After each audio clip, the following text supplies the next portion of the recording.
यह कहानी एक लड़के की है जो हिमाचल के छोटे से गांव में रहता था। उस रात ठंडी शरद ऋतु का मौसम था। वह हर दिन की तरह स्कूल के बाद अपने दादा दादी के घर से साइकिल से घर जा रहा था। घर तक का रास्ता लंबा था, लेकिन वह हमेशा जंगल के एक छोटे और अंधेरे रास्ते से शॉर्टकट लेता था। दादा दादी उसे हमेशा मना करते, मुख्य सड़क से जाया करो, लेकिन उसने कभी उनकी बात नहीं मानी। उस दिन अंधेरा कुछ ज्यादा ही गहरा और ठंड कुछ ज्यादा ही कड़वी लग रही थी। जैसे ही उसने जंगल के रास्ते पर कदम रखा, वहां सन्नाटा था। रास्ता पूरी तरह काला था, बस एक हल्की सी स्ट्रीट लाइट थी। आधे रास्ते पर अचानक उसने सामने किसी को चलते देखा। एक लंबा सा आदमी सिर पर हुड डाले हुए। वह रुका और लड़के की ओर घूरने लगा। जैसे ही वह स्ट्रीट लाइट के नीचे आया, उसने उस आदमी का चेहरा देखा। उसके चेहरे पर मुस्कान नहीं, बल्कि एक भयानक चीरा था, कान से कान तक, जैसे किसी ने चाकू से काटा हो। डर से उसका गला सूख गया।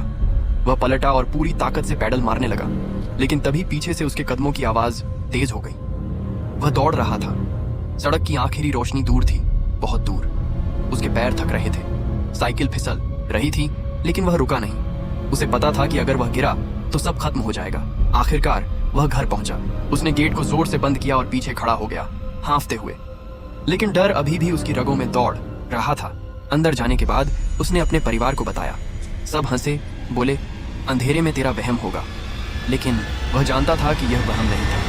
आज भी जब वह उस जंगल के रास्ते के पास से गुजरता है तो उसके रोंगटे खड़े हो जाते हैं। वह रास्ता कभी नहीं भूल सकता।